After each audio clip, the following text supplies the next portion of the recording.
ఊరేగింపుగా పోతుంటారు. ముందు వాయిద్యాలు వాయించే వాళ్ళు ఉంటారు, వెనకాల పెళ్లి కొడుకు పెళ్లి కూతురు సంబంధికులు. ఆయన చెప్తాడు, ఆ బొమ్మ చూస్తుంటే వాళ్ళు ఎవరు ముసలోళ్ళు గారు, బాగా ఊహించుకోండి మీరు. ఆ బొమ్మలు అట్లనే ఉంటారు, 100 సంవత్సరాల తర్వాత చూసినా కానీ అది అదే ఏజ్, అట్లనే పోతూనే ఉంటారు. వాళ్ళు ముసలి వాళ్ళు కారు, బొమ్మల వాళ్ళు. పెళ్లి కొడుకు పెళ్లి కూతురు ఉండొచ్చు, ఉండకపోవచ్చు. మనం కూడా 100 సంవత్సరాల తర్వాత ఎవరో ఉండం. 100 అంటున్నా కానీ కొన్ని ఏళ్ళ తర్వాత. ఆమె ఎవరో మహా రచయితలు చెప్పింది, 100 ఏళ్ళ ముందు మనం లేము, 100 ఏళ్ళ తర్వాత మనం ఉండం.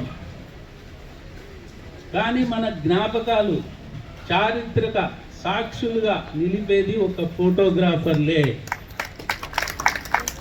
ఏ జ్ఞాపకాన్నైనా, ఏ క్షణాన్నైనా ఫోటోగ్రఫీ లేకుంటే, వీడియో లేకుంటే, అదే ఈ సంఘటన ఇట్లా ఉండుంటే బాగుండు, ఇది ఒక చరిత్రగా అందరికీ తెలిపితే బాగుండు అనే ఆలోచనే అసలు ఉండేది కాదు, షేర్ చేసుకునే వాళ్ళం కాదు. ఇంకొక విషయం, ఇక్కడ ఫోటోగ్రాఫర్స్ అసోసియేషన్, ముఖ్యంగా కల్లూరు ఫోటోగ్రాఫర్స్ అసోసియేషన్ వాళ్ళు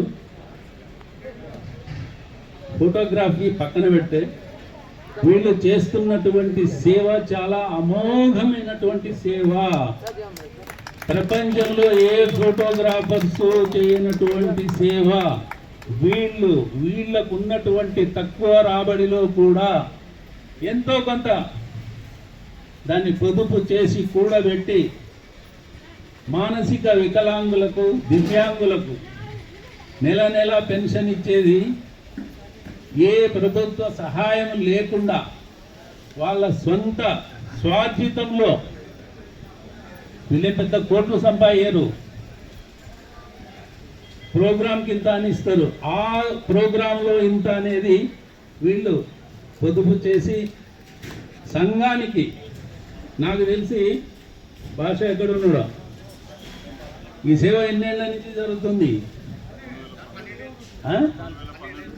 2012 అంటే 14 సంవత్సరాల నుంచి ఈ సేవ నిరాఘాటంగా, నిర్విఘ్నంగా వీళ్ళందరూ చేయగలుగుతున్నారంటే పెద్ద డబ్బున్నోళ్ళు కాదు, ఉన్న మధ్యతరగతికులు. వీళ్ళందరినీ మరొక్కసారి అందరూ చప్పట్లు కొట్టి అభినందించాలి. చేతనైనంత సహాయ సహకారాలు కూడా మనం అందించాలి. సో ఈరోజు ఈ ప్రపంచ ఫోటోగ్రాఫ్ దినోత్సవం, ఈరోజు నాకు మాట్లాడడానికి ఈ అవకాశం ఇచ్చినటువంటి పెద్దలకు అందరికీ ధన్యవాదాలు.